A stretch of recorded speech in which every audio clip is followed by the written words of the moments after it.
Bienvenue à tous, merci de votre présence au festival Éco-Côtier. Donc on est avec Thomas Porcher qui est à ma droite, Éric Monet à ma gauche, et il y a Camille Aubry qui est là, et qui est sketch-noteuse, qui va réaliser des dessins en live. Pendant nos discussions, on verra le résultat à la fin. Préparez vos questions parce que je vous laisserai du temps en fin de discussion pour que vous ayez aussi vous la parole. Donc je présente quand même Thomas Porcher, économie spécialiste de l'énergie. Vous me direz si je dis des bêtises. Vous avez récemment publié Mon dictionnaire d'économie aux éditions Fayard. Le voici. Je fais aussi présentation. On va beaucoup s'appuyer d'ailleurs sur ce livre pendant la discussion, et je précise que Thomas Porcher sera en dédicace à la librairie juste après, donc préparez vos exemplaires ou achetez-le en librairie, il est sur le comptoir. Vous êtes membre du collectif Les économistes atterrés et vous enseignez à Paris School of Business. Je crois que j'ai à peu près tout dit. À vos côtés, enfin à mes côtés plutôt, Éric Monet. Bonjour, vous avez reçu le prix du meilleur jeune économiste 2022, organisé par les journalistes du Monde et les universitaires du Cercle des économistes. Vous êtes directeur d'études à l'EHESS et à l'École d'économie de Paris, spécialiste d'histoire monétaire et financière. Et donc ensemble, je le disais, on va passer en revue quelques notions d'économie et discuter de leur définition. Je vais beaucoup m'appuyer là-dessus. Et je ne vais pas le faire par ordre alphabétique, et j'ai choisi arbitrairement des mots. Donc voilà, vous allez suivre aussi les mots que j'ai choisis. Et j'ai envie de commencer par celui qui paraît le plus, on va dire, logique, qui est économiste à la lettre E. Mais je vous lis Thomas Porcher. Ces titres attribués à toute personne sachant citer quelques chiffres et maniant quelques indicateurs, même si elle n'a fait aucune étude dans le domaine. Alors, est-ce que c'est votre cas? Oui. Je commence. Alors, j'ai marqué ça dans mon dictionnaire parce que, effectivement, même si c'est moins le cas maintenant, pendant très longtemps dans les médias, dès que vous aviez quelqu'un qui arrivait et qui disait 2-3 chiffres, on le présentait comme vous êtes économiste. Alors parfois, il n'avait pas fait une année d'études d'économie. Il était juste à la tête d'un think tank, et il disait quelques chiffres comme ça. Souvent, elle disait quelques chiffres comme ça, et on disait vous êtes économiste, ou il était journaliste. Et journaliste, c'est pas économique. C'est pas économiste, pardon. Vous avez journaliste spécialisé en économie, mais c'est pas un économiste. Et donc, vous aviez des gens parfois comme un essayiste qui a été après l'économiste par ailleurs de Bruno Le Maire pendant la campagne, je ne vais pas citer son nom, mais qui avait fait juste Sciences Po. C'est pas un économiste. Un économiste, normalement, c'est quelqu'un qui a dû faire au moins 5 années d'études d'économie. Voilà, un peu comme un juriste qui a fait 5 années d'études de droit. Après, vous avez différents critères. Quand vous avez un doctorat, vous êtes docteur en économie. Puis après, quand vous faites des publications académiques, vous êtes un chercheur. Mais pour se définir comme économiste, il faut avoir au moins fait des études. Or, aujourd'hui, dans le débat actuel, vous avez beaucoup de gens qui parlent d'économie, mais qui n'ont jamais fait d'études d'économie. Et je trouve que c'est un gros problème, même un problème, je dirais, démocratique. J'ai le prix du jeune meilleur économiste à ma gauche, donc là, je pense qu'on a fait des études d'économie un minimum. J'ai fait des études d'économie. Bon, tout va bien, c'est bon. On a 2 économistes ici. Je suis content de l'annoncer aujourd'hui. Et le problème, en fait, il y a l'ambiguïté. Il y a une ambiguïté et qui est forte et qu'on voit effectivement dans les médias sur qui est présenté l'économie, ce qui tient, ce que je veux dire est un peu banal, mais au fait que l'économie, c'est avant d'être une discipline universitaire, d'une science économique, c'est quelque chose qui existe. Quand on dit l'économie va bien, l'économie française, en fait, on parle de phénomènes. C'est un peu, c'est comme l'histoire. C'est-à-dire que l'histoire, on qualifie l'histoire, les processus historiques, et puis il y a une discipline universitaire qui s'appelle l'histoire.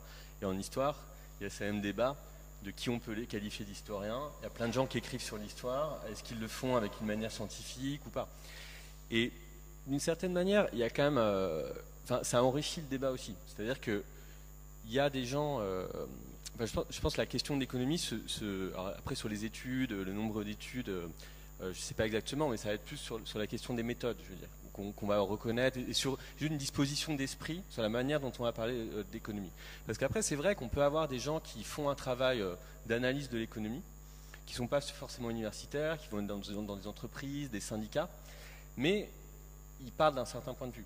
Et c'est là où, en fait, je pense que les deux problèmes où on voit la manière dont les gens peuvent présenter comme économistes dans les médias et le flou qui peut venir, c'est de quel point de vue ils parlent. C'est-à-dire qu'il y a des gens qui se situent forcément, voilà, s'ils travaillent pour une entreprise, un secteur, ils vont plus refléter les intérêts, les prises de position, et c'est normal, je veux dire, on est tous comme ça. Et même les économistes universitaires, pour être très clair, personne est complètement neutre dans les débats. Mais je pense que là où quand même on peut dire quels sont les critères et essayer de penser qu'est-ce que va être un économiste, quelqu'un qui a quand même une démarche d'économiste par rapport à les gens qui vont juste avoir une pratique d'économie mais sans réflexion sur ce que c'est, on voit qu'il y a quand même 2 critères qui, à mon avis, qu'on voit généralement. Le premier, c'est la capacité à prendre du recul sur les chiffres et les notions qu'on entend dans le débat public. Et ça, c'est quand même une grande différence. C'est-à-dire que un économiste, quelqu'un qui a fait des études d'économie ou qui est habitué à discuter d'économie, à avoir plusieurs points de vue, il ne va jamais prendre un chiffre argent comptant. C'est-à-dire qu'il voit qu'en fait les chiffres c'est des constructions, il y a des définitions ou des choses comme ça. La deuxième chose c'est et c'est pour ça que je pousse quand même les gens à faire des études d'économie, c'est ce qu'on apprend en économie, c'est pas des lois générales, enfin je pense qu'il n'y a aucune loi générale en économie, tout dépend de certains contextes et tout ça. Mais en fait on apprend des mécanismes qui sont intéressants parce que c'est une disposition d'esprit qui permet d'éviter les simplifications et là je suis vraiment d'accord avec Thomas, qu'on entend vraiment trop souvent dans le débat public, et parce que ce qu'on voit dans l'économie, c'est qu'il y a les gens, les individus, les entreprises, ils sont en interaction, quoi. Ils interagissent. Donc, le truc de base en économie, c'est l'offre, la demande. Donc, en fait, voilà, un prix, ça ne dépend pas d'une entreprise tout seul qui va le décider. Ça, c'est le truc de base, mais en fait, on peut complexifier ça et ça devient très vite très compliqué. Mais avoir cette idée qu'en fait, quand on va parler de mesures fiscales ou tout ça, ça va avoir des effets sur tel agent, telle personne. Ça, c'est important. Le deuxième chose, c'est ce qu'on appelle la microéconomie. En économie, c'est vraiment entre les individus ou entre les entreprises. Et après, c'est ce qu'on appelle la macroéconomie. Et ça aussi, c'est très important parce qu'on voit que beaucoup de gens qui, dans les débats économiques, n'ont pas cette perspective de macroéconomie qu'on apprend dans les études et qui est vraiment très importante. Et là aussi, si on prend en compte si on prend l'exemple de la fiscalité, par exemple, la fiscalité, c'est jamais juste on taxe quelqu'un. Ça a un effet sur le reste de l'économie, sur les revenus, etc. Et ça, je pense que c'est très important de voir cette manière de complexifier le débat. Alors justement, après, on va critiquer les économistes, parce que souvent, ils ne viennent pas avec des solutions, ils sont là en train de montrer toutes les options possibles, mais je pense que c'est à ça, au contraire, qu'on reconnaît un économiste plutôt que quelqu'un qui arrive et qui dit la loi de l'économie, ça a toujours été comme ça, je vous le montre, ou qui n'a qu'un raisonnement comptable et qui prend tous les chiffres en comptant. Et à économie, Thomas Porcher, vous écrivez que ce n'est pas une science exacte, justement. Alors, on veut nous faire croire. Alors, encore une fois, je parle du débat public. On a voulu nous faire croire qu'il y avait des vérités économiques. Et c'est ce qu'on nous dit tout le temps. Par exemple, on nous a dit il faut réformer le marché du travail parce que quand on flexibilise le marché du travail, ça fait baisser le chômage. C'était une vérité.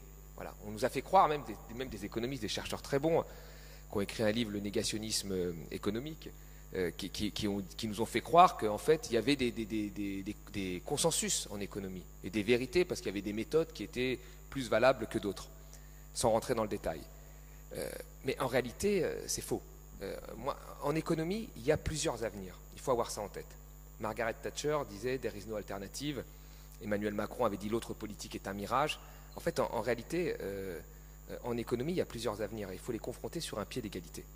Et quand vous regardez en vraie vie, je parle en vraie vie, là, pas en théorie, pas en débat que les économistes ont par ailleurs dans les séminaires, parce que quand vous rentrez dans un séminaire d'éco, de recherche, même quand on est quasiment tous d'accord, comme aux économistes atterrés, je vous promets que vous sortez de là, vous avez eu un peu chaud, hein, parce qu'il y a des passes d'arguments assez fortes, hein. Je pense que tu es d'accord avec moi. Mais quand vous êtes un citoyen lambda, on n'arrête pas de vous rabâcher qu'il y a des vérités en économie. On n'arrête pas de vous dire ça, il faut flexibiliser le marché du travail, il faut baisser la dépense publique, la dette est un problème, enfin, tout un tas comme ça de vérités qu'on vous impose et que beaucoup de gens vous martèlent, et souvent des gens qui ne sont pas par ailleurs économistes. Vous êtes un lecteur par exemple du Monde, vous ouvrez le Monde, vous avez au moment de la loi El Khomri, la loi travail, vous avez un collectif d'économistes, le prix Nobel M. Tirole, parmi ces économistes signataires, qui disent la loi travail va faire baisser le chômage. Donc vous avez les meilleurs économistes qui signent ça. Alors vous dites, si le prix Nobel quand même signe ça, c'est sûr que là, il sait de quoi il parle. Et puis vous attendez quelques jours, 3-4 jours me semble-t-il, vous ouvrez le même journal, et là vous avez Thomas Piketty, Gabriel Zucman de Berkeley, les meilleurs économistes au monde, hein, on est d'accord là-dessus, qui vous disent attention, la loi travail ne va pas faire baisser le chômage. Puis à la fin, ils finissent quand même en disant contrairement à ce que disent certains de nos collègues. Et donc là, on voit bien en fait que vous avez plusieurs avenirs possibles en économie. Et même quand vous regardez d'un point de vue politique, vous regardez les économistes qui ont soutenu Macron en 2017, des très bons économistes. Il y avait M. Philippe Aghion, il y avait M. Ferracci, il y en avait d'autres, des très très bons économistes. 40 économistes soutiennent Macron. Donc quand tu vois ça, tu dis, bon là, c'est du lourd. Macron est crédible. Il y avait même M. Blanchard qui l'avait soutenu, Macron est crédible. Puis vous regardez les économistes qui soutiennent Hamon, Benoît Hamon, Thomas Piketty, Julia Cagé, c'est quand même du crédible. Puis vous regardez les économistes qui soutiennent Mélenchon, 150 économistes. Bruno Hamab, qui a eu le prix du meilleur jeune économiste, comme toi, Chun Chang, qui est professeur à Cambridge, enfin des très très bons économistes. Et là, on voit bien, personne ne peut dire qu'il y a le programme économique pragmatique et le programme des rêveurs. Et pourtant, dans le débat public, c'est ce qu'on nous a fait croire, qu'il y avait les sérieux et les utopistes. Et en réalité, non, tous ces économistes sont aussi sérieux. Ils sont dans des très bonnes institutions, ce sont des publiants tout aussi bons. La réalité, c'est qu'il y a plusieurs avenirs possibles et qu'en démocratie, on doit en débattre, on doit débattre de ces avenirs sur un pied d'égalité. Sinon, ce n'est pas possible, il n'y a plus de débat. Donc l'économie, ce n'est pas une science avec des consensus et des vérités. En réalité, c'est plusieurs avenirs, plusieurs courants de pensée. Et puis voilà, il faut en débattre et c'est les gens qui doivent choisir l'avenir qu'ils veulent. Pour ceux qui ne connaissent pas ce groupe, les économistes atterrés se situent où ici, dans ce spectre-là? Les économistes atterrés, en fait, c'est un... Alors, il y a une entrée atterrée d'ailleurs, où je vous l'explique. Les économistes atterrés se sont créés suite aux politiques d'austérité appliquées dans la zone euro en 2011. Et ils ont écrit, André Orléans, Henri Sterdignac, et un certain nombre d'autres, dont certains qui sont à PSE, me semble-t-il. Ils ont dit, voilà, ces politiques d'austérité ont été appliquées notamment en Afrique ou ailleurs, et nous savons qu'elles vont créer tout simplement une récession sur la crise actuelle. Et c'est comme ça qu'ils ont dit, nous sommes atterrés par cette politique qui est menée. Force est de constater que nous avons eu raison, puisque tout le monde revient à ça et tout le monde dit aujourd'hui que la politique qui a été appliquée en 2011 a été mauvaise. Et d'ailleurs, après le Covid, y compris Bruno Le Maire et Emmanuel Macron a dit qu'il ne faut pas refaire la même erreur, c'est-à-dire appliquer une politique d'austérité au moment où on est en récession trop rapidement parce qu'on va créer une crise sur la crise. Alors qu'à l'époque, un certain nombre d'économistes, dont M. Blanchard par ailleurs, qui 2 ans plus tard a fait un très bon papier dans l'American Economic Review, il a dit qu'il avait sous-estimé les multiplicateurs grecs. Et donc il a fait un aveu finalement de tromperie. Tout le monde est revenu sur ça, donc nous avons eu raison là-dessus. Nous avons eu raison sur un certain nombre d'autres choses, le CICE et l'ISF, soit dit en passant, parce que c'est des mesures qui n'ont pas tenu leurs promesses, mais les intérêts se sont créés à ce moment-là. Et effectivement, on a été classé parce qu'un certain nombre, de manière indépendante, ont soutenu notamment Mélenchon, mais pas que. On a été plutôt classés comme des économistes, on va dire, de gauche. Mais à la base, on était des économistes atterrés contre la politique menée dans la zone euro en 2011. Oui, Eric, je voulais entamer les thèmes et parler d'inflation, si ça vous va, ou vous vouliez ajouter quelque chose? Très rapidement, 2 choses là-dessus, parce que c'est vrai que là, je trouve que ce qui est intéressant là-dedans, c'est qu'on voit l'économie a une position particulière dans le débat public. Et en fait, ce que disait Thomas, c'est-à-dire cette espèce de cérémonial qui, moi je dois dire, m'énerve un peu à chaque fois, avant chaque élection, genre 50 économistes soutiennent le candidat dans le monde. Enfin, c'est très bizarre, les autres disciplines ne font pas ça. Alors que dans un programme présidentiel, il y a autant de questions qui concernent la santé, où les sociologues pourraient intervenir, des questions sur l'environnement, les biologistes et tout ça. Donc c'est très, mais ça renvoie au fait que l'économie a quand même toujours été ce qu'on appelle un peu une science de gouvernement. C'est une discipline qui est toujours assez proche du pouvoir, et ça d'ailleurs quel que soit le positionnement politique, on le voit. Ce qui fait sa force aussi, je pense que c'est aussi pour ça qu'on fait de l'économie, et beaucoup de gens choisissent l'économie parce qu'il y a... mais ce qui du coup incite à être toujours que les économistes sont là pour avoir un effet sur le monde. Ce qui là encore est très différent d'autres disciplines. Et pour revenir à cette question des disciplines, qui je pense est très importante aussi dans le débat public sur les économistes, c'est qu'on oublie que l'économie, pour la raison que je mentionnais au tout début, parce que l'économie, avant d'être une discipline, un champ de recherche, c'est quelque chose de concret, c'est pas étudié que par les économistes. Vous avez de la sociologie économique, de la philosophie économique, des mathématiques économiques, de l'histoire économique, etc. Et ça, c'est important et souvent oublié dans le débat public, c'est qu'en fait, il y a d'autres chercheurs en sciences sociales qui ont en fait un point de vue aussi sur l'économie.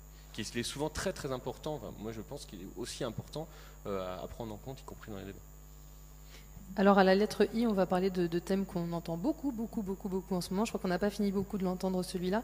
Inflation, vous écrivez Thomas Porchet, augmentation des prix. Le problème n'est pas l'augmentation, mais la vitesse à laquelle il progresse en comparaison avec les revenus. Si les prix augmentent de 6% et les salaires de 3%, tout le monde s'appauvrit. Alors l'inflation était de 5,7 en mars, c'était plus haut que prévu. Et on voit surtout l'impact négatif, notamment sur le pouvoir d'achat, dont on parle aussi beaucoup dans les médias et ailleurs. Est-ce qu'il y a des cas où cette inflation peut avoir du bon, et est-ce qu'au point de vue de l'économie, l'inflation a été bonne ou peut être bonne? En fait, le vrai problème de l'inflation, le vrai problème, c'est quoi? C'est qu'en fait, comme les salaires augmentent moins vite que les prix, les gens s'appauvrissent. Donc le pouvoir d'achat diminue. Là, la perte de pouvoir d'achat qu'on a eue, elle est énorme. Je crois qu'elle n'a pas été vue depuis des années. Là, c'est assez impressionnant. Et puis là, sur l'alimentaire, on est à 12% d'inflation sur une année, donc on est vraiment sur quelque chose, et ça vous le voyez autour de vous. Moi, il y a un supermarché pas loin de chez moi, sur des choses très simples, les pâtes, c'est un petit exemple concret, mais sur les pâtes, avant c'était un tiers de pâtes de premier prix, un tiers de pâtes Barilla, et puis un tiers d'une autre marque italienne qui serait la Rolls-Royce des pâtes. Aujourd'hui, vous avez que des pâtes de premier prix, et vous avez vraiment sur un tout petit rayon une ligne de pâtes Barilla, etc. Donc vous le voyez tout de suite là, comment se font les arbitrages des gens. Mais l'inflation, en réalité, si les salaires sont indexés sur les prix, il n'y a pas tant de problèmes que ça, en réalité. Il n'y a pas tant de problèmes que ça. Je veux dire, encore une fois, moi, j'ai pas de solution toute faite, je ne vais pas dire ça, mais là, aujourd'hui, vous avez le SMIC qui est indexé sur l'inflation. On refuse même de se dire qu'à un moment, on pourrait ne serait-ce que débattre, c'est-à-dire créer une commission. Le gouvernement en a créé surtout des commissions, même sur le SMIC. Il est sorti d'ailleurs qu'il fallait baisser le SMIC dans certaines régions. Enfin bon, il y a eu des commissions surtout.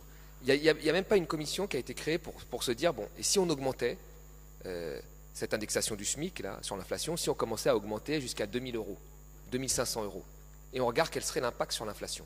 Si l'inflation passe de 6% à 8%, est-ce qu'il y a un vrai impact sur l'activité? Un certain nombre d'études que j'ai citées, du FMI notamment, disent qu'en dessous de 10% d'inflation, c'est très difficile de savoir si ça a un impact sur l'activité économique. Ça a un impact sur le pouvoir d'achat si vous n'êtes pas indexé. Mais sur l'activité économique, la croissance, il y en a même qui remontent jusqu'à 20%. Ils disent à 20%, on va dire que c'est négligeable. Donc ça existe. Le vrai problème de l'inflation aujourd'hui, ce qui crée des tensions, c'est que les salaires ne suivent pas. Si les salaires suivaient, alors il y a des gens qui disent oui, mais ça va faire cette fameuse boucle, vous l'avez entendu beaucoup, alors pareil, qui est dit comme une vérité, le salaire augmente, donc les prix augmentent, donc les salaires augmentent, donc les prix augmentent, et on va passer d'une inflation à 6% à une inflation à, je sais pas moi, 4500% comme l'Argentine. On en est loin, entre 6% et 4500%, il y a quand même des étapes d'observation, on peut regarder si ça augmente, si ça va à 8%, 9%, est-ce que c'est grave? À partir du moment où le pouvoir d'achat est préservé, je pense que non. Enfin, encore une fois, on a le droit quand même de tester, puisqu'on expérimente pas mal de choses, on fait pas mal de promesses qui ne se réalisent pas, et on dit que c'est bien sur d'autres domaines. Donc là, pourquoi on ne le ferait pas là-dessus? Donc vraiment, mais l'inflation, après, elle peut avoir des très bons côtés. Hein. Elle peut nous permettre justement de rembourser plus rapidement notre dette. Vous savez, quand vous êtes jeune et qu'il y a de l'inflation, vous empruntez, si les salaires suivent, vous êtes très content. Hein. Votre emprunt, il fond rapidement. C'est ce qu'on a fait dans les années 70, hein, en partie. Je veux dire, après 68, la paix sociale, on l'a eu en augmentant, en faisant de l'inflation. Le patronat était content, les prix augmentaient, et puis les salariés étaient contents, les salaires augmentaient. Cette boucle, elle s'enclenche s'il y a un certain nombre de conditions. Les conditions, c'est déjà, qu'est-ce qui s'est passé à l'époque où on a eu ces 14% d'inflation sous Mitterrand? Il y avait un pouvoir quand même des syndicats qui était supérieur à aujourd'hui. C'est-à-dire qu'ils étaient déjà indexés sur l'inflation. Et eux, ils voulaient aller encore plus vite que l'inflation. Alors que là, ce n'est pas du tout le cas. Là, les salaires ne sont pas indexés. Vous êtes augmenté à 3%, avec une inflation à 6%, vous êtes plus pauvre. À l'époque, c'était indexé, mais eux, ils voulaient encore plus. Donc effectivement, dans ce moment-là, ça a alimenté cette espèce de spirale, etc. Et puis après, la spirale inflationniste avec des taux d'inflation où les prix vont changer toutes les 12 heures, ou ce qu'on a vu au Venezuela, il faut quand même des conditions particulières. Il faut vraiment que ce soit des gens qui veulent s'emparer de pans entiers de l'économie. Enfin, ça se passera. Alors en plus, sous l'euro, ça risque de ne pas se passer, mais ça ne se passera pas chez nous. Faut arrêter de mentir.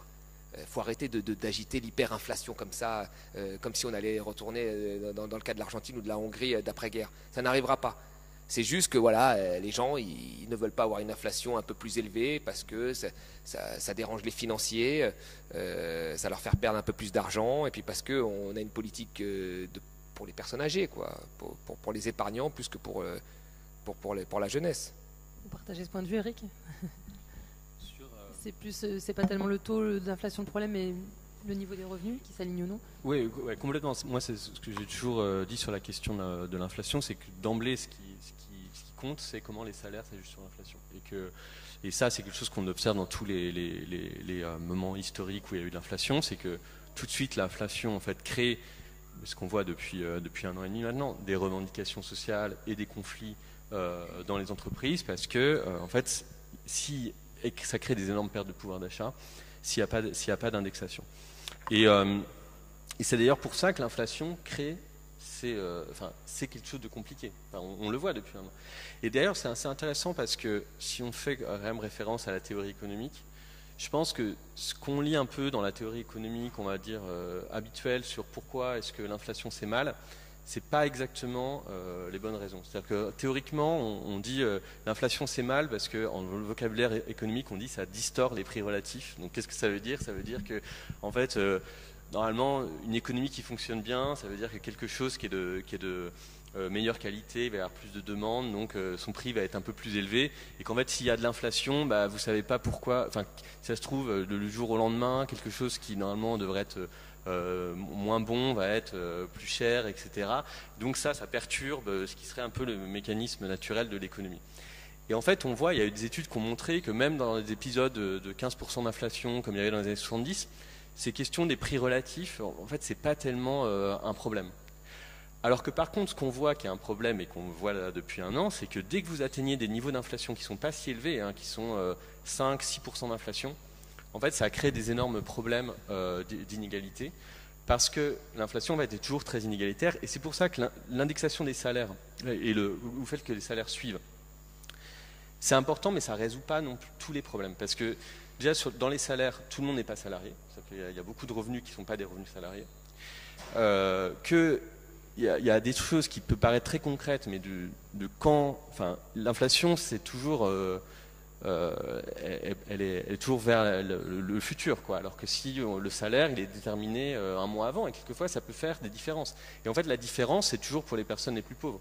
Et notamment quand on a une inflation qui va être plutôt alimentaire. C'est-à-dire que 15% d'inflation pour des gens qui ont un revenu très faible, ça fait une énorme différence à la fin d'un mois. Et à la fin d'un mois, en fait, si le salaire il est déterminé au mois précédent, ça fait un énorme problème. Et c'est ça qu'on voit, et c'est ça qu'on voit depuis 1 an. C'est qu'en fait, l'inflation, dès qu'on arrive à des taux de 5-6%, ça met des gens concrètement, et même quand des salaires augmentent au final, dans des situations difficiles. Ça nous emmène directement à la lettre C, prix du carburant. Thermomètre de la grogne sociale, vous écrivez Thomas Porcher. C'est comme ça d'ailleurs qu'avait débuté le mouvement des Gilets jaunes, on s'en rappelle. Et pourtant, c'est pas nouveau. Enfin, c'est quelque chose qui existait déjà à l'époque de Hollande, etc. Là, le thermomètre, il est à combien là? Alors, moi, le carburant, ce qui m'a étonné, c'est que vous aviez, je crois, en 2011, l'ancien PDG de Total, M. de Margerie, qui avait dit qu'il faut s'attendre, les prix du carburant vont dépasser les 2 €. Il faut s'y attendre. Nicolas Sarkozy était très fâché. Il avait dit il ne faut pas dire des choses comme ça, etc. Mais il lui a dit si, c'est un fait, ça va arriver. Et d'ailleurs, quand on regarde toutes les prévisions qui ont été faites par d'anciens professeurs qui sont au cercle des économistes, comme Jean-Marie Chevalier, qui est décédé, ou Patrice Geoffron, ils vous disaient que tous les prix de l'énergie, il y a 10 ans de ça, tous les prix de l'énergie allaient augmenter. Que ce soit le nucléaire, parce qu'il y allait avoir des coûts supplémentaires avec le grand carénage, etc. Les prix du gaz, les prix du pétrole. Donc ça fait des années que l'augmentation des prix est plus ou moins admise par un certain nombre d'observateurs, en tous les cas, qui ont des points de vue parfois différents sur les solutions. Et là, il y a un sondage qui est sorti en 2012, très intéressant, qui disait qu'1 Français sur 2 pouvait voir son vote influencé par les prix des carburants. Donc vous vous rendez compte, pour les gens qui sont à Paris, ceux qui ont pensé parfois à la taxe carbone ou dans des grandes villes, je me suis dit, ils n'ont pas tenu compte de ça. Parce que vous savez, quand vous vivez à Paris, par exemple, le taux d'utilisation de la voiture pour aller travailler, c'est 14%. 86% des gens prennent les transports. Ils habitent à Paris. Voilà. Quand vous allez en proche banlieue, 93, 92, etc., vous passez à 50%. Quand vous allez après dans la grande banlieue, vous êtes à 70%. Quand vous allez dans le reste de la France, quasiment partout, vous êtes entre 85 et 90%. C'est-à-dire que les gens n'ont pas de transport, rien, ils prennent leur voiture. Donc dans ces conditions-là, si tu mets une taxe carbone, c'est une taxe sur les carburants, en te disant voilà, on va faire payer plus cher les gens, on va leur faire payer plus cher le carburant qui est un polluant, et donc les gens, ils vont s'adapter. Alors à Paris, c'est très bien, tu peux t'adapter, mais on était déjà quasiment tous adaptés. Donc voilà. Mais dès que vous êtes ailleurs, comment vous faites? Vous n'avez pas de choix. Là, la fiscalité, elle devient une fiscalité punitive. Une fiscalité intelligente, c'est une fiscalité qui te permet de changer de comportement. Une fiscalité qui te punit, ça t'énerve. Tu mets un gilet jaune et tu veux tout casser. Voilà, c'est ce qui s'est passé. Non, mais c'est ce qui s'est passé. Et là, les gens n'ont pas compris cette inégalité territoriale, finalement, qu'il y avait, et cette inégalité qu'il y avait face à l'utilisation de la voiture. Et ça c'est intéressant parce qu'il y a beaucoup de gens qui... Vous savez, aujourd'hui, moi, j'irais même plus loin. Je pense que, en fonction de l'âge auquel vous avez passé votre permis aujourd'hui, on arrive à déterminer d'où vous venez. Parce que moi, je vois mon petit frère, il a 7 ans de moins que moi, il a grandi à Paris, il n'a pas le permis. La mère de mon fils n'a pas le permis. Je ne sais pas, un ami, par exemple, comme Raphaël Glucksmann, il n'a pas le permis. Ils ont grandi en ville, à Paris. Le permis, ça n'existe pas. Moi, j'ai grandi dans le 93, j'ai passé mon permis à 18 ans. J'ai eu le bac, le permis tout de suite après. Parce que le permis, c'est la mobilité. Et en province, c'est pareil. Quand quelqu'un vous dit j'ai le permis à 18 ans, il vient de province ou de banlieue. Il vient rarement d'un centre-ville. Parce que centre-ville, on n'a plus besoin du permis. Tout est fait pour qu'on n'ait plus de voiture. Donc, ceux qui ont théorisé cette taxe carbone, ceux qui théorisent l'augmentation des prix, que j'ai lu plein de fois, même dans Libération, etc., par les éconoclastes, comment s'appelle-t-il, ces deux économistes, il y en avait un, qui est chroniqueur chez Libération, qui avait créé ce mouvement, cette association des éconoclastes dans les années 2000, et qui disait, il y a le signal prix, il faut augmenter les prix du carburant, ça va faire que les gens vont moins consommer. C'est beaucoup plus compliqué que ça. Parce que l'élasticité, elle n'est pas la même pour tout le monde. Alors effectivement, quand vous avez un prix du carburant très élevé, au bout de 7 ans, 8 ans, 9 ans, quand vous changez votre voiture, vous allez privilégier un petit moteur ou un moteur moins consommateur, c'est vrai.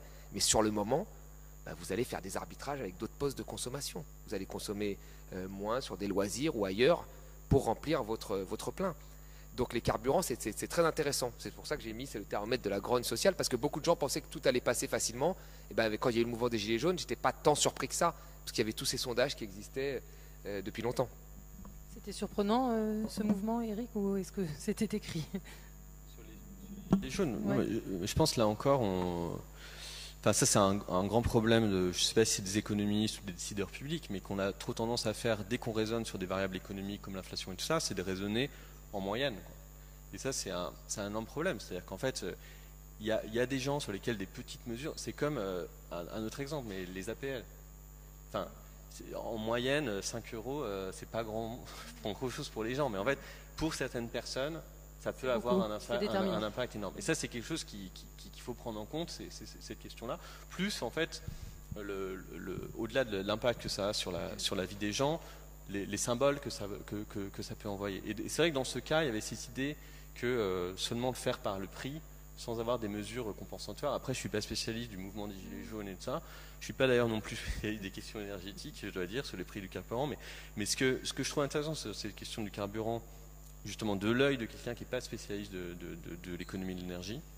C'est deux choses. Premièrement, c'est un secteur...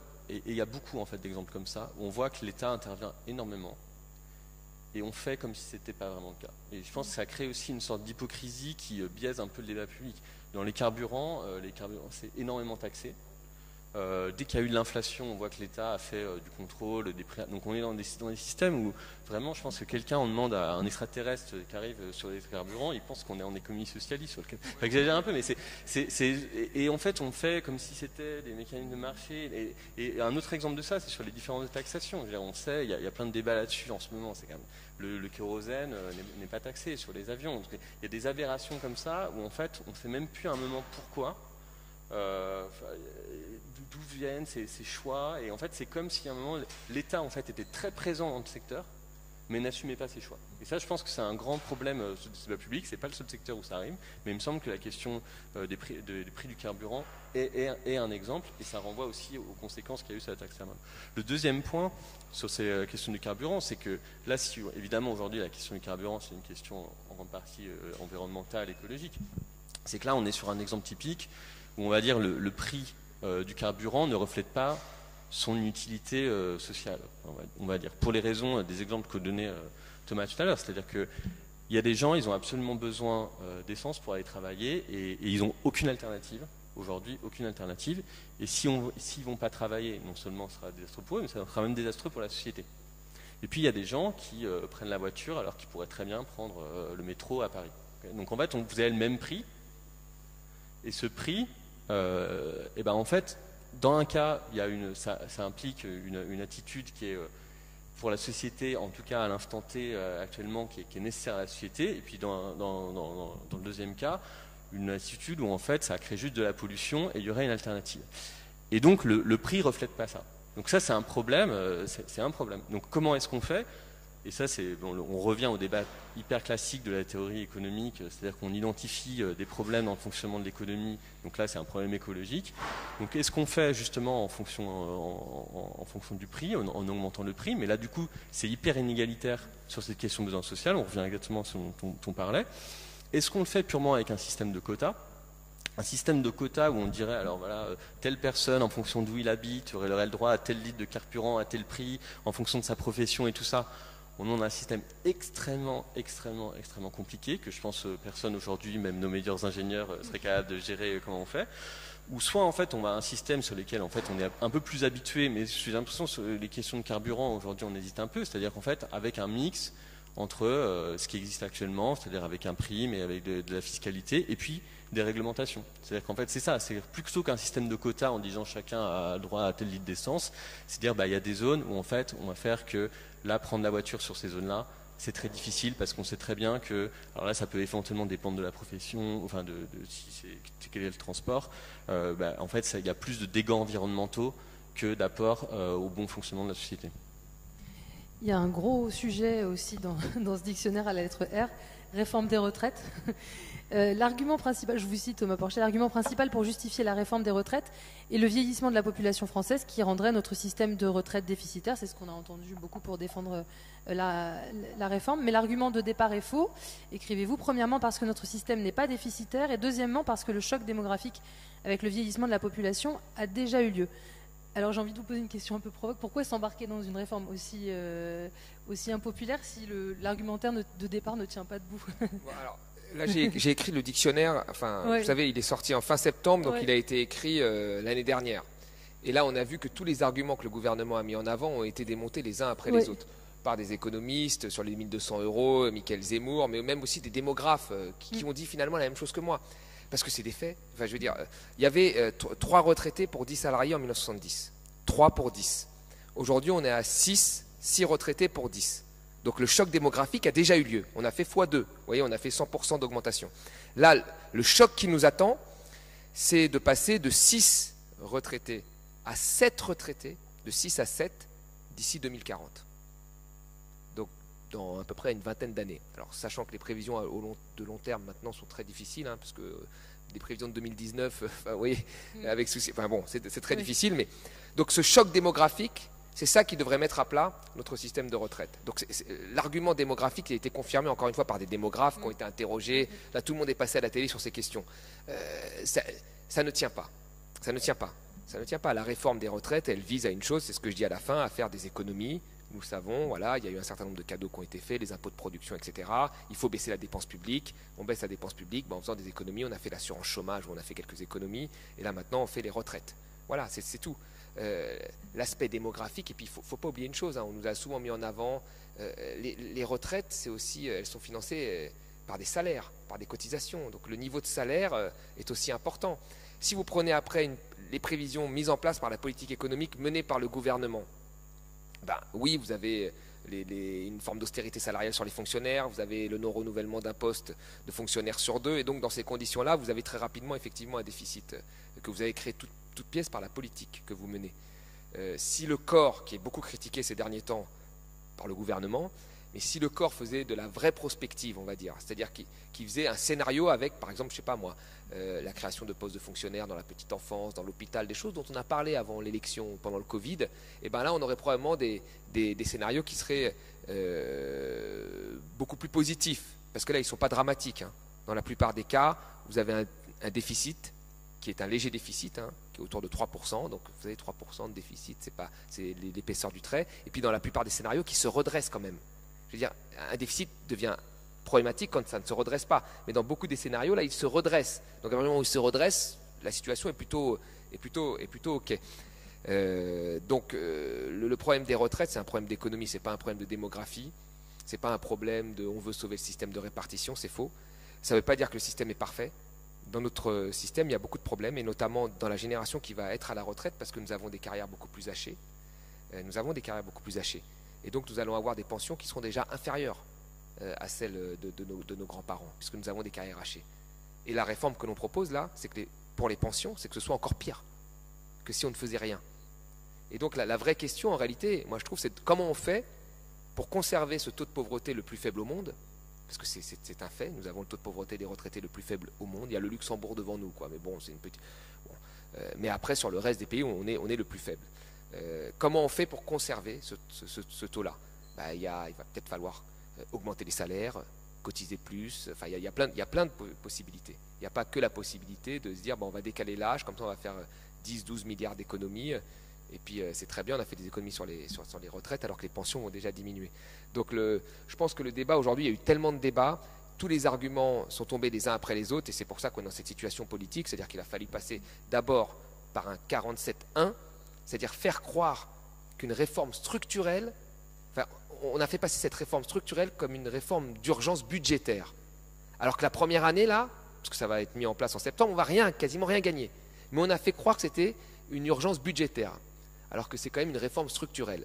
Donc on fait le 47.1 qui limite les débats. Et après on dit mais les gens ne veulent pas débattre. Mais le cadre a fait qu'on limite les débats. Puis après on sent que ça ne va pas passer malgré ça, on fait le 49.3. Vous voyez, donc il y a eu, je veux dire, la Constitution... C'est pas moi qui le dis, c'est des juristes. Je sais que je parle de tout, mais là, je m'appuie sur des juristes. Ils ont dit qu'on ne peut pas utiliser la Constitution de manière aussi opportuniste. Et elle a été utilisée de manière opportuniste. Et donc aujourd'hui, la loi est passée, c'est une autre question, mais tous les arguments, les uns après les autres, ont été démontés aujourd'hui. Donc on sait très bien que le seul but, c'est de faire des économies. Oui, donc c'est vrai qu'on sature un peu du débat sur la réforme des retraites. On a entendu un peu tous les arguments et tout. Il y a certaines choses qui ne sont pas passées tant que ça dans le débat public, et je crois que Thomas n'en a pas parlé non plus, et qui est quand même très important pour comprendre la situation actuelle, où effectivement, alors suivant les prévisions du corps qui reposent sur plusieurs hypothèses, on est à un déficit modéré relativement faible. Donc comment on est arrivé à avoir un déficit relativement faible alors qu'il y a encore 10 ans il était, donc c'est en allongeant la durée de cotisation, et aussi avec quelque chose qui est quand même très important, parce que ça a des conséquences, c'est qu'il y a eu une réforme fin des années 80 qui fait que les retraites sont indexées sur les prix et non plus sur les salaires. Et ça a beaucoup de conséquences, parce que les prix augmentent plus faiblement que les salaires. Parce que les salaires, vous savez, ça augmente comme les prix et comme la productivité. Donc en fait, nos générations, et là déjà les générations, vont percevoir une retraite en proportion de leur revenu beaucoup plus faible que les générations précédentes, à cause de cette règle qui a stabilisé en grande partie le déficit des retraites. Et qui est une règle qui est très inégalitaire en fonction des générations, et aussi en fonction des individus. Il y a des économistes qui insistent beaucoup sur ça. Il y a plusieurs solutions possibles pour prendre ça en compte et pour y revenir, mais je pense que c'est quand même quelque chose qui est important dans le débat public, et là ce qui est dramatique aujourd'hui, c'est qu'en fait le débat a été très très mal posé sur les retraites, et on ne parle pas de ces problèmes-là qui sont aujourd'hui très importants, qui font qu'en fait, en raison de ces réformes-là, les gens risquent d'avoir quand même des pensions qui vont être plus faibles que ce qui a existé auparavant. Et sur le... Non, justement, c'est justement, typiquement, c'est partie de toutes ces questions qui ont été mal posées. C'est une réforme qui a été très mal posée dans le débat public, qui, je pense aussi, fait réfléchir sur les thèmes dont on parlait au début, c'est-à-dire comment est-ce qu'on peut avoir une discussion économique très importante, majeure, qui s'est si mal passée.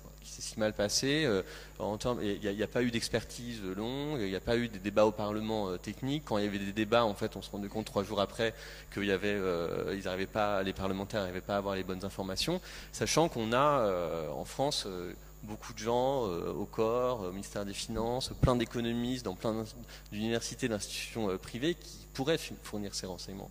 Et ça pose une question plus large, qui est fort qui est importante sur les retraites, parce que c'est en plus quelque chose qui engage à long terme, mais je pense qu'on peut aussi faire le parallèle avec les questions écologiques aujourd'hui, c'est comment on fait en sorte que les expertises économiques soient réintégrées dans ce débat public, mais aussi parlementaire, que les parlementaires aient de quoi, enfin voilà, qu'on des vrais scénarios et découvrent pas en écoutant la radio ce matin que ce que le ministre leur a dit la veille, en fait n'est pas vrai.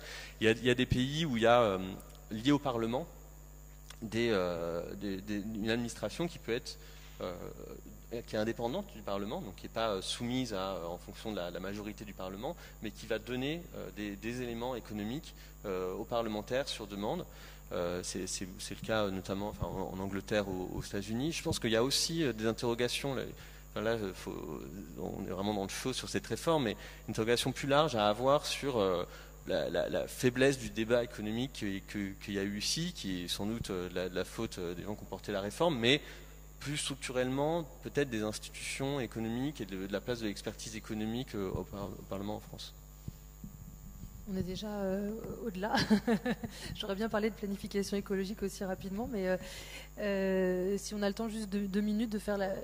Ouais, une dernière. J'aurais bien fait la planification écologique, moi, parce que je trouve que c'est une entrée importante. Dette ou planification. Vous allez choisir le dernier mot.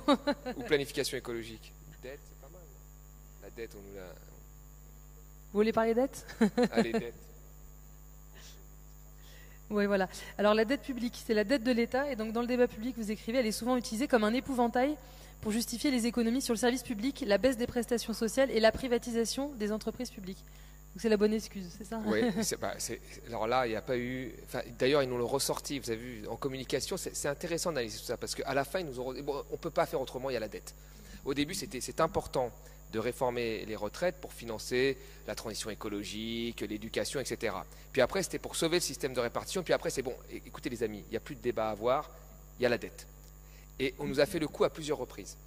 Je me souviens quand même des économies sur les collectivités locales, c'est-à-dire sur ce que l'on donne aux communes. C'est quand même très intéressant ça. Parce que, vous voyez, moi j'ai grandi dans une commune plutôt pauvre, La Courneuve.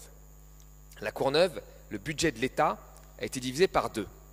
Donc ça veut dire que là, il y a un impact. La commune doit faire parfois plus, parce que chaque année, il y a avec moins. Et donc, qu'est-ce qui a été frappé? Bon, ils ont essayé d'éviter de le faire, mais il y a eu quand même un impact. Qu'est-ce que l'on touche quand on baisse les collectivités locales? Le périscolaire, la petite enfance, le loisir, la culture. Donc par exemple, dans mon lycée, il y avait des cours du soir, ils sont annulés. Vous voyez, c'est ça. Oui, c'est ça. Donc vraiment, il y a un impact concret. Et on nous a dit, mais on ne peut pas faire autrement, c'est la dette. Quand en 2018, il y a une aide-soignante qui interpelle le président de la République à Rouen, au CHU de Rouen, et qui lui dit, monsieur, on a besoin de plus de moyens. Il lui répond quoi? Il n'y a pas d'argent magique. Il y a la dette publique, il y a le déficit. Il faut réduire la dette et le déficit. Alors là, très bien. Mais vous savez que à cette période-là, quand il a dit ça en 2018, quand on regarde l'évolution de notre dette entre 2007 et 2017, l'évolution de notre dette a évolué moins vite que le Royaume-Uni, que l'Espagne, que les États-Unis, que le Japon. Ça veut dire qu'on nous vend toujours la France, la faillite, etc. Mais vous savez, une dette, en fait, c'est relatif. C'est relatif, on se compare à d'autres pays. Alors, dans le monde, il n'y a pas que l'Allemagne, il y a d'autres grandes puissances. Il faut se comparer à toutes ces grandes puissances. Et là, on regardait qu'on refusait de mettre de l'argent à l'hôpital, parce qu'on a fait 1 milliard d'économies en tendance en 2018 à l'hôpital. On refusait d'en mettre à cause de la dette, alors que notre dette évoluait moins vite que les 4 grands pays que je vous ai cités. Aujourd'hui, on nous dit, là, il faut faire attention à la dette. Il y a eu le quoi qu'il en coûte. Alors, on a l'impression qu'on est le seul pays qui a eu le quoi qu'il en coûte. Effectivement, il y a eu un quoi qu'il en coûte qui a été plutôt positif en France. Je veux dire, même Krugman a fait un long édito dans le New York Times en disant que c'était super ce qui s'était passé en France. Oui, on a un modèle social qui a été efficace et moi, j'ai jamais été de ceux qui voulaient détruire le modèle social, contrairement à d'autres. Mais entre 2019 et 2021, notre dette, avec le quoi qu'il en coûte, a augmenté moins vite qu'au Royaume-Uni, moins vite qu'au Canada, moins vite qu'en Espagne, moins vite qu'aux États-Unis. Aujourd'hui, notre dette est inférieure en pourcentage de PIB à celle des États-Unis, alors que nous avons une dépense publique à plus de 60% du PIB et qu'eux ont une dépense publique à 36-40% du PIB. Et ils ont une dette plus élevée que nous.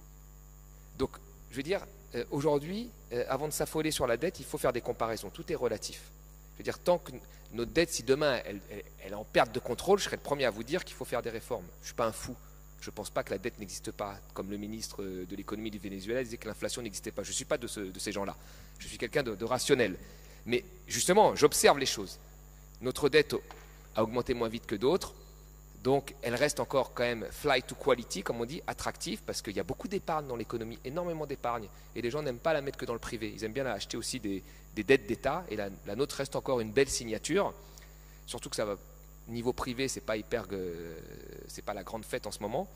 Donc, il n'y a pas à faire de frappe préventive, c'est-à-dire de coupe préventive, d'économie, un petit coup sur l'assurance chômage, un petit coup sur les retraites, et puis après les aides sociales, et puis sur l'hôpital, parce qu'il y a la dette. Non, non, non, non, non. Aujourd'hui encore, notre taux d'intérêt réel, c'est-à-dire le taux d'intérêt tenant compte de l'inflation, il est négatif. Il est inférieur à la croissance.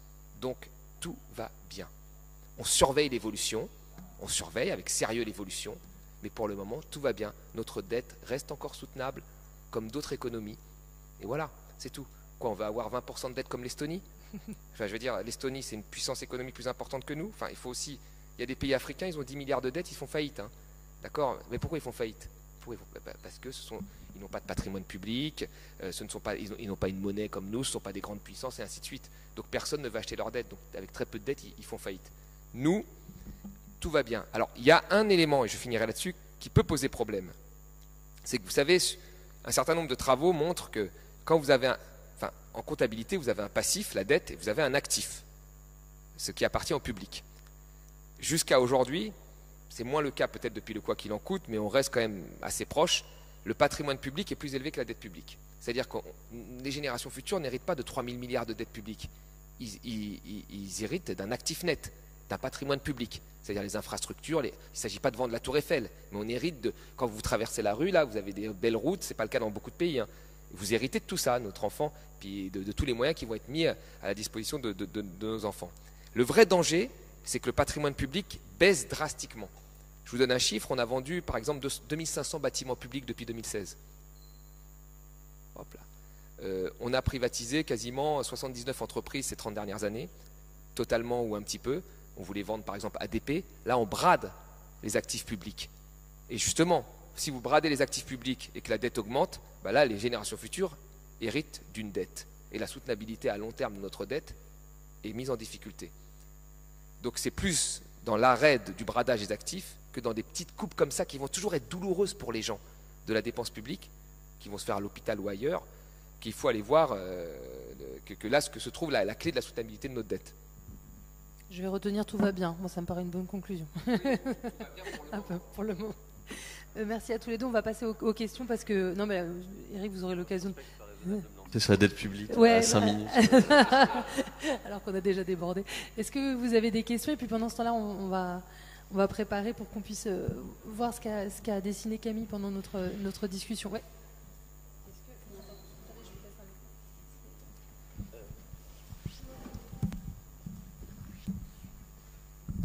Excusez-moi, je ne suis pas tout jeune. Donc, ce qui m'interpelle, moi, dans le monde dans lequel je vis actuellement, moi, j'ai connu le monde où on allait faire ses courses chez des commerçants, enfin, un monde un peu réel. Et maintenant, je vois, j'ai des enfants, et puis je vois que c'est un monde en fait où les gens, la consommation, c'est leur téléphone portable. Ils font des clics sur un téléphone portable, ils se retrouvent sur Amazon.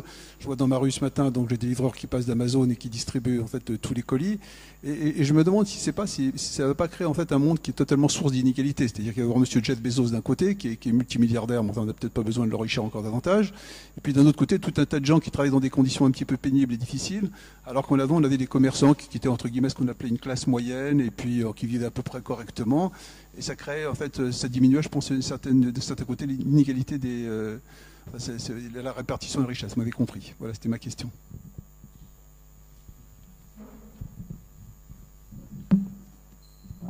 Oui, non. C'est allumé. Non, c'est une question très importante sur le. Enfin, je pense qu'il y a un peu deux questions même dans ce que vous dites. Il y a à la fois, on va dire, la question des inégalités, plus de patrimoine, de richesse qui vont être très importantes et qui vont être d'autant plus fortes que vous avez des grandes entreprises monopolistiques telles qu'on le voit comme Amazon ou des choses comme ça. Donc ça c'est une question en soi. Et il y a une vraie question aujourd'hui de régulation des monopoles. Je veux dire, on a cassé des monopoles dans l'histoire quand on se disait qu'en fait ça devenait aberrant qu'une entreprise soit à ce point-là à avoir la main sur tout un secteur entier de l'économie. Puis il y a une question de la mutation du travail qui entraîne aussi des inégalités. Donc à la fois sur le développement de nouvelles technologies qui créent qui peuvent augmenter en fonction des qualifications les inégalités, et puis sur des nouvelles formes de travail qui sont aujourd'hui très floues en termes juridiques. Et là, c'est notamment sur les livraisons dont vous parlez. Il y a une grande question aujourd'hui sur le travail. Beaucoup serait en fait du travail salarié déguisé sur auto-entrepreneur. Il faut rappeler des auto-entrepreneurs aujourd'hui, il y a des cotisations à la retraite, mais c'est très faible. C'est des gens qui n'ont pas le droit associé au salariat. Et ça, c'est extrêmement. C'est vrai que ça peut poser des inégalités qui peuvent vraiment être très fortes à l'avenir. C'est en fait des gens qui n'auront pas eu ce statut de salarié au cours de leur vie. Et ça, c'est très important. Il y a des régulations qui sont, enfin des discussions sur des régulations qui sont surtout au niveau européen actuellement sur la régulation des plateformes. L'Europe est plus en avance que la France pour faire des propositions. Je pense que c'est très très important parce que c'est vrai qu'on a un système social qui fonctionne sur le salariat encore aujourd'hui, en grande partie sur le salariat. C'est-à-dire que tout ce dont on parle, les retraites, l'assurance, en fait on ne saurait pas aujourd'hui le faire dans une société sur laquelle le salariat ne serait pas encore le pilier de cette société. Donc c'est un enjeu qui, moi, me semble effectivement fondamental. Je vais ajouter, en fait, sur la disparition du petit commerce, qui est une question importante, que pour le coup, moi j'ai pu pareil, je l'ai vécu comme vous, je ne sais pas si on a le même âge, mais je l'ai vécu comme vous. C'est-à-dire que moi j'ai vu, enfin il suffit de se replonger parfois aussi un peu dans ce qu'un certain nombre de nos dirigeants et de nos élites ont voulu faire ou ont fait la promotion. Par exemple, vous lisez le rapport Attali. Le rapport Attali, c'était voilà, des centres commerciaux un peu quasiment partout. Et moi, je veux dire, dans la commune où j'ai grandi, il y a un grand centre commercial qui s'est installé un jour, qui s'appelait Paris Nord, à Aulnay. Et quand il s'est installé, en 5 ans, vous avez vu tous les petits commerces de ma commune fermer les uns après les autres. Ça a commencé par être le cinéma. Il y avait le cinéma l'Aviatique, il a fermé parce qu'il y avait le cinéma Carrefour. Puis après, ça a été la boucherie, la charcuterie. Et petit à petit, tout a fermé comme ça parce que le centre commercial prenait finalement. Et c'est ce qui s'est passé dans beaucoup de communes de France. Vous avez aujourd'hui des villages, il n'y a plus aucun commerce. Puis vous prenez votre voiture, vous faites 10 km, 5 km, et là vous avez un multi-centre commercial où vous allez à Carrefour. Donc il y a eu et aujourd'hui ils en reviennent, parce que dans les communes comme ça, où tout a disparu, ils ont inventé des postes de manager des centres-villes. C'est-à-dire qu'il faut faire revenir les commerces, donc il y a quelqu'un qui manage pour pas que ce soit que des commerces de sandwicherie ou d'autres choses. Donc aujourd'hui, c'est une question qui est quand même importante. Donc il y a eu des choix politiques qui ont été faits pour avantager quand même l'implantation de grands centres commerciaux, que c'était génial, que c'était super, que c'était l'avenir, et aujourd'hui on s'en rend compte que pas du tout. Et d'ailleurs même je dirais le petit commerce est devenu un truc finalement assez bourgeois, assez luxueux quand tu as les moyens, tu vois. Et d'ailleurs là avec l'inflation, les choses qui baissent le plus, c'est les boucheries, la poissonnerie, c'est ça qui baisse le plus. Même y compris dans les supermarchés, parce qu'ils ont tout fait pour reproduire le petit commerce dans le supermarché, en te faisant croire que le supermarché est un petit commerce. Donc ça c'est. Et après, donc il y a eu des choix politiques qui ont déjà commencé à mettre le premier coup. Et puis après est arrivé tout l'aspect digital. Et là c'est assez impressionnant. Mais nous avons eu encore une fois, je veux dire, un président qui a théorisé l'ubérisation de l'économie, donc qui a accompagné ça, qui l'accompagnait, qui trouvait ça plutôt sympathique. Et quand le digital est arrivé, a commencé à pénétrer en Europe. On a vu comme ils ont contourné finalement des réglementations. Ça a été le cas d'Uber qui s'est fait rattraper dans beaucoup de pays. Ils contournent des réglementations comme ça. Et là, nous les politiques, plutôt que de sanctionner fortement, on a laissé faire pendant très longtemps. Et je veux dire, la preuve en est, c'est qu'il y a chaque fois des scandales sur les taux d'imposition, la pression fiscale de ces géants du numérique. C'est assez hallucinant. Je veux dire, ce téléphone, on a tous ça. Alors déjà, c'est marrant. On a tous un Apple. C'est assez intéressant. On a tous un Apple parce que nous n'avons pas été capables de faire un téléphone. Pourquoi nous n'avons pas été capables de faire un téléphone? Alors on avait un géant qui s'appelait Alcatel, qui était numéro 1 de la fibre optique, qui a été démantelé de A à Z par des gens qui étaient à la tête, puisqu'il y avait même un dirigeant qui voulait en faire une holding sans usine. Enfin, tout ça a été quand même, par des choix politiques, qu'on a laissé faire. Donc aujourd'hui, nous n'avons pas de concurrent. Le concurrent de ça, c'est Samsung, issu de la Corée, un petit pays divisé en deux et en guerre contre le Nord. C'est-à-dire que l'Europe n'a même pas réussi à faire un concurrent à ça, pour vous dire comme on est bon. Et donc ça arrive en Europe, et quand ça arrive en Europe, ils disent quoi finalement les Européens? J'ai profité, Apple pardon, il dit quoi? J'ai profité de 500 millions de consommateurs qui ont un pouvoir d'achat pour leur vendre ça. Et je vais m'installer en Irlande et je vais payer 0,005% d'impôts. Et pendant longtemps, nous avons laissé faire. C'est quand même hallucinant. Nous avons laissé faire. Enfin, je veux dire, vous traversez la rue, vous allez dans une boulangerie, la pression fiscale, c'est pas 0,005%. Et lui, c'est 0,05% et il profite de 500 millions de consommateurs. Donc vous voyez, il y a quand même il y a eu un problème au niveau politique à un moment.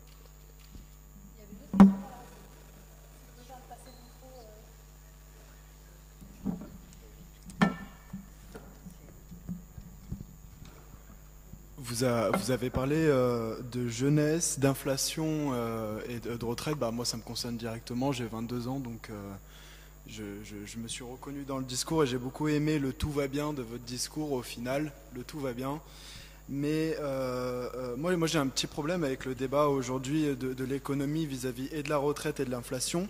C'est que dès qu'on a des problèmes comme ça, en fait, on toque chez l'État et on dit augmenter le SMIC. Bon, l'État, ils font ce qu'ils peuvent, j'ai l'impression. Ça marche pas trop et on toque chez les privés, donc chez les grosses entreprises, et on dit augmenter les salaires. Et j'ai l'impression qu'on est enfermé en fait dans un débat complètement binaire où nous les Français qui touchons un salaire, dès qu'il y a quelque chose qui ne va pas, on demande aux gens. Et moi ce que je comprends pas, c'est que un peu peut-être des allures révolutionnaires, c'est pourquoi on n'éduque pas les gens. Je m'entends. Par exemple, le privé, vous l'avez dit, ne répercute pas correctement l'inflation au niveau des salaires. En revanche, s'il le répercute sur les marchés boursiers, Benjamin Graham, l'un des mentors de Warren Buffett, a énoncé ça. Le marché, il ne crée pas de valeur avec l'inflation, mais par contre, il la répercute. C'est-à-dire que Engie va monter de 2%, LVMH, j'en parle même pas, on fait que en parler, et Total, etc. Pourquoi aujourd'hui vous avez une influence quand même qui est grande, vous les économistes, regardez, je suis là, je vous écoute. Pourquoi aujourd'hui vous n'éduquez pas les jeunes comme nous, mais même, je parle des jeunes comme nous, mais tout le monde, à correctement investir son argent. Aujourd'hui, on parle de livret A, de plan d'épargne. Vous ouvrez un PEA, vous mettez dans des actions qui rapportent des dividendes, et au lieu de tirer sur les riches comme quoi vous touchez des dividendes, vous les touchez aussi, vous les réinvestissez, il y a un principe d'intérêt composé. Et aujourd'hui, je finirai sur ça, parce que sinon je me lance dans un monologue, mais aujourd'hui, moi j'ai présenté ça à d'autres économistes, Nicolas Chéron, enfin des gens un peu dans le milieu, et on m'a dit oui, mais la crise financière, la crise financière, c'est comme tout, si le marché il est structurel, comme les banques, oui, vous allez perdre 20%, mais sur 10-20 ans, ça va se combler et les dividendes, eux, vont vous apporter dans le capital. Ce que je veux dire, c'est que pourquoi il y a toujours un débat binaire dans les entreprises, les entreprises répercutent ça, l'État répercute. C'est aussi à nous d'avoir l'éducation, d'investir dans les bonnes valeurs, dans les bonnes entreprises et de nous-mêmes trouver des moyens de répercuter l'inflation et de cesser d'être dépendant de tiers constamment. Merci. Je peux vous demander juste ce que vous faites? Vous êtes étudiant, vous travaillez ou... Oui, je suis étudiant. En économie Non. En fait, moi, je suis étudiant data analyst. Du coup, j'ai l'habitude des chiffres et des analyses. Et justement, tout ça, c'est mon père. Enfin, c'est une passion pour moi, l'économie. Je m'en intéresse beaucoup. Et je vous écoutais déjà avant, je vous écoute maintenant. C'est un plaisir de vous entendre. Merci. Merci pour votre question. Rapidement, il y a plein de points sur votre question, je pense qu'on pourra en discuter très longtemps, mais je rebondis sur un point parce que c'est très important, vous l'avez dit, sur l'investissement des gens. Parce que, je crois qu'on l'a dit à un moment dans le débat, mais on oublie une des caractéristiques actuelles de société, c'est que c'est des sociétés extrêmement riches. La richesse est certes très inégalement répartie, mais c'est un peu triste de dire ça, mais les sociétés n'ont jamais été aussi riches, donc ça veut dire qu'il n'y a jamais eu autant d'épargne. Ce qui explique, il ne faut pas avoir fait des années de macroéconomie, que pour cette raison, il y a aussi une dette très élevée. Parce que l'épargne, dette, en fait, c'est d'un côté et de l'autre de la comptabilité. Et donc cette épargne, aujourd'hui, c'est très très important. où les gens vont investir leur épargne, donc des gens qui en ont énormément, même des gens qui n'en ont pas énormément, où les gens vont l'investir, c'est une question absolument fondamentale, qui est à prendre en compte pour de nombreux débats qu'on a eu sur la dette publique. En fait, Thomas en a parlé, c'est fondamental. C'est que la question aujourd'hui du financement de la dette publique, c'est en grande question une question de l'épargne. Pourquoi le Japon aujourd'hui a une dette publique de 200% de son PIB? Parce que les Japonais décident d'investir leur épargne dans la dette japonaise. Ce qui est une manière, sans doute pas la plus propre, démocratique, mais en fait de payer une sorte d'impôt déguisé. En fait. C'est de dire ma contribution à l'État, c'est j'achète de la dette de mon pays et je la paye. Mais ce qui est une possibilité. J'aime bien le cas japonais pour ça, parce que je trouve qu'il est très pédagogique sur ce que c'est que la dette, la macroéconomie, quoi, le circuit de financement. Et puis ça a d'autres questions, cette question de l'épargne. La question de la planification écologique, on n'a pas trop parlé. Moi, je disais au début, je suis historien de l'économie, j'ai pas mal travaillé sur les planifications qu'il y a eu avant. Il y a plein de différences entre les planifications qu'il y a eu avant et la planification écologique, mais une qui est fondamentale, c'est que les gros problèmes, on va dire, de la planification dans les années 50, c'était de trouver de l'argent. Parce que c'est à la sortie de la guerre, juste, il n'y a plus de capital. Et il faut demander aux Américains de nous envoyer de l'argent par le plan Marshall. Aujourd'hui, c'est pas ça le problème. De l'argent, il est là. Il y a pas, on n'est pas. Alors, c'est pas vrai pour tous les pays. Je parle pour l'Europe et pour la France. On n'a pas besoin d'importer du capital. L'argent, il y a largement suffisamment d'épargne dans les économies pour financer tous les investissements nécessaires à la transition écologique. Donc c'est purement une question d'allocation, d'épargne, et même au niveau de la France, au niveau de l'Europe. Il n'y a même pas besoin de l'aller chercher ailleurs. Et donc c'est là où la question de la responsabilité individuelle, de l'état de la réglementation, je pense qu'il faut les penser les deux, il ne faut pas opposer les deux. C'est-à-dire qu'il faut que l'État réglemente, parce que sinon vous allez avoir des entreprises, on le voit beaucoup, qui vont dire « Regardez, c'est un investissement pour la transition écologique, et si l'État ne surveille pas un peu, mais bon, ça dépend quel État aussi. On voit que les gouvernements ne sont pas toujours les plus vertueux pour ces questions-là, si on regarde ce qui peut se passer dans d'autres pays du monde. Mais bon, l'État a un rôle pour normaliser, pour dire, voilà, ça va être des investissements qui vont vraiment être écologiques. Mais moi, je suis convaincu comme vous qu'aujourd'hui, étant donné l'urgence de la transition écologique, le fait que l'argent est là, s'il n'y a pas de responsabilisation des gens et que cette question ne vient pas dans le débat public, ça ne va pas boucler, ça ne va pas se faire. Donc cette question-là, elle est fondamentale aujourd'hui. Qu'est-ce que les gens vont faire de leur épargne? Oui, tout à fait. Après, je voulais... en fait, là, vous soulevez deux choses. Bon, il y a la question du financier. Je ne sais pas moi, vous gagnez au loto, moi je suis un gestionnaire de patrimoine, je vous dis voilà, placez effectivement sur le 440, c'est la meilleure des choses, parce que le 440, même s'il coûte, de toute façon l'État va le sauver. Donc vous allez être gagnant quoi qu'il arrive. Il y avait même des travaux, des économistes qui avaient montré que si Trump avait placé sa fortune sur le SP500, qui est le 440 américain, et qu'il n'avait rien fait, il aurait été plus riche que tout ce qu'il a essayé de faire, qui lui a fait finalement perdre plus d'argent que s'il avait juste placé son argent et qu'il avait rien fait d'autre. Donc il y a cette partie-là. Mais après, sur le reste de l'économie, j'insiste, l'économie, sur la définition des salaires, elle est toujours politique. Je veux dire, c'est quoi l'économie? C'est ce que tu arrives à créer et ensuite comment tu le répartis. Par exemple, le fait de ne pas augmenter les salaires des professeurs de l'heure de TD. Quand vous êtes à la fac, vous avez une heure de travaux dirigés. Cette heure n'a pas été revalorisée depuis 25 ans. Pourquoi? C'est un choix politique. On a dit on ne la revalorise pas. Donc ça veut dire qu'aujourd'hui, un chargé de TD, il est plus pauvre qu'il y a 25 ans. Point barre. Quand vous avez le salaire d'un instit qui est beaucoup plus faible chez nous que dans la plupart des pays de l'OCDE, pourquoi? C'est un choix politique. L'instit, il n'est pas payé en fonction de sa productivité marginale, comme vont nous le dire des économistes. Non, on a décidé de ne pas augmenter. Vous voyez? Donc les salaires sont politiques. Et d'ailleurs, ils disent beaucoup de notre société. Quand vous avez un enfant, c'est la prunelle de vos yeux. Vous avez un enfant, c'est la prunelle de vos yeux. Au bout de 2-3 mois, vous devez le mettre dans une crèche, si vous avez une place, parce qu'il y a de moins en moins de place. Donc les puéricultrices, elles ont de plus en plus de bébés, parce qu'on veut augmenter l'accueil de bébés sans recruter, et sans augmenter. Donc à Paris, elles se retrouvent parfois avec 8 bébés. Alors imaginez-vous, 8 bébés, tu vois. Bon. Tu n'enlèves plus tes chaussures quand tu rentres, parce que tout coûte cher faire des économies. Mais des études ont montré que si tu marches avec tes chaussures, avec le petit lèche, il n'y a pas de problème. Donc voilà, on en est là. Non, mais c'est exactement ce qui se passe. Et une puéricultrice, elle va gagner 1 500 €, même moins au départ. Enfin, vous vous rendez compte? C'est celle qui garde la prunelle de vos yeux, la chose la plus importante pour vous, et vous la payez très très mal. Pourquoi? C'est un choix politique. Puis vous regardez parfois les salaires des grands patrons. Enfin, Les salaires des grands patrons entre 1950 et 1970, le facteur, le rapport entre le salaire moyen et le grand patron, c'était 40.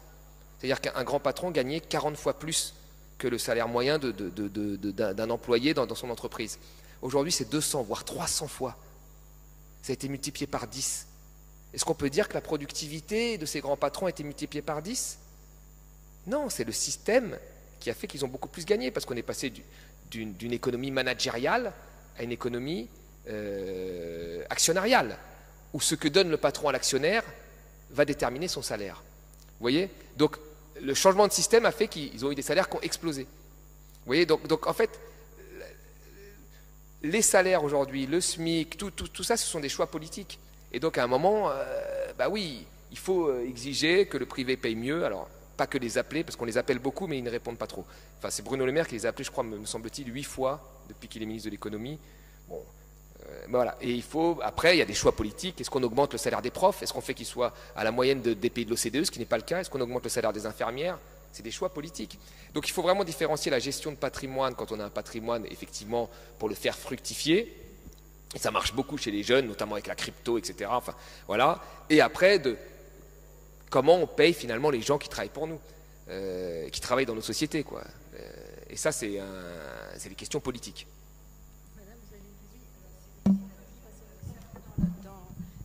Dans les droits fils de monsieur, parce qu'il y a une chose que donc j'ai posé la question à vos prédécesseurs hier, ils n'ont pas su répondre. Bon, moi, je n'ai que 22 ans et demi, je plaisante, bon. Donc, on est salarié dans une entreprise, et vous savez, maintenant, il y a les PERCO, les PEG, les PE. On est obligé, si vous voulez, de mettre des sous dedans. Donc, moi, j'en ai mis et j'ai perdu beaucoup. Donc, comment expliquer? Parce qu'en fin de compte, l'entreprise investit sur des cours particuliers et non pas sur des actions particulières et non pas sur le CAC 40. Mais moi, j'ai vraiment perdu beaucoup. Et donc, est-ce qu'il y a un lien aussi avec l'inflation? Parce que vous dites, en inflation, bon, on gagne beaucoup quand on rembourse, mais quand on en a justement de l'épargne, est-ce que vous pouvez faire le lien et faire peut-être un ramassé de réponses avec ce qui était précédemment et l'inflation?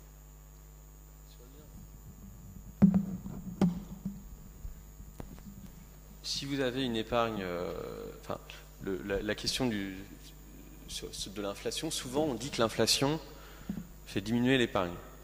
Il y a cette phrase connue de Keynes, de l'économiste John Maynard Keynes, qui disait l'inflation c'est l'euthanasie des rentiers. Qu'est-ce qu'il disait? Il disait qu'en fait, parce que si vous avez une épargne et qui vaut, je sais pas, 1000 euros, pas une grosse épargne, mais on va dire 1000 euros, si le taux de rendement de cette inflation, de cette épargne par contre, il n'est pas supérieur à l'inflation, à la fin vous aurez la même somme, mais en termes de pouvoir d'achat, ça sera inférieur à ce que vous pouviez acheter auparavant. Mais tout dépend là-dedans en fait de la rémunération de vos investissements. Et là, ça dépend,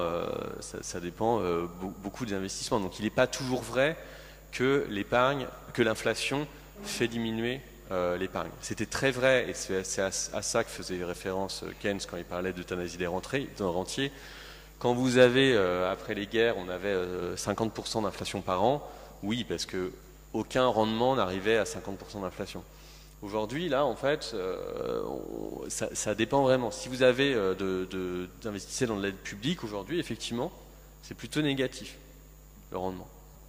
Si vous avez investi dans des actions, là, ça dépend des actions et ça dépend de quand, je ne peux pas dire exactement. Mais bon, on revient à cette question. Donc voilà, je ne sais pas si c'est clair sur l'inflation et les rendements. Et après, plus généralement, c'est sûr qu'il y a des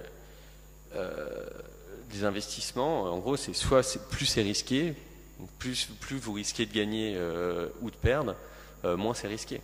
Donc ça, c'est là aussi où normalement les gens qui gèrent votre épargne, et même s'il y a beaucoup de réglementations qui doivent expliquer ça aujourd'hui, doivent être capables d'expliquer ça clairement, que si vous ne voulez pas perdre, il faut mieux investir dans des choses très sûres, où là vous pouvez peut-être un peu perdre avec de l'inflation, mais au moins vous ne risquez pas d'avoir des sauts sur la bourse. Parce que la bourse, tout le monde dit, les études disent, ah oui, les études ne sont pas toujours convergentes, mais sur 20 ans, c'est ça rapporte. Mais bon, vous n'allez peut-être pas attendre toujours 20 ans. Vous avez peut-être besoin d'épargne à plus court terme, quoi. Donc c'est aussi pour ça qu'en fait, ça renvoie à la question sur la dette publique, qu'il y a en fait une valeur de certaines épargnes sûres. Et ça renvoie à la question de la transition écologique. Ce qui est crucial aujourd'hui, c'est que je pense qu'il y a besoin de faire en sorte que les investissements sur la transition écologique soient identifiés par les investisseurs comme de l'épargne sûre. C'est quelque chose qui est fondamental aujourd'hui. Et pour ça, vous avez quand même des instruments de l'État qui sont très importants, notamment ce qu'on appelle les garanties. Et ça, c'est une discussion qu'on n'a pas eue, mais que je pense qui est très importante dès qu'on parle de dette publique. C'est qu'en fait, la définition de la dette publique, on pourrait en parler des heures, il faudra nous inviter, mais on ne peut pas. Et donc ça pose cette question-là. Mais l'État, en fait, a plein de rôles pour jouer sur les investissements qui ne sont pas seulement de l'investissement public. Et donc cette question de garantie, on en reparlera. Voilà, je me tais. Mais il y a beaucoup de gens qui ont demandé, chez EDF par exemple, l'ensemble des salariés a demandé à un moment à ce que l'État rachète leurs actions parce qu'ils voyaient que l'entreprise chutait. Donc c'est des choses qui arrivent souvent. Merci à tous les deux, merci à vous, merci à Camille Aubry pour le dessin en direct. La mauvaise nouvelle, c'est qu'on a fini de discuter ici. La bonne, c'est que Thomas Porcher dédicace son livre à la librairie là maintenant tout de suite. Donc si vous voulez aller vous le procurer, vous le faire dédicacer, c'est maintenant. Merci à tous.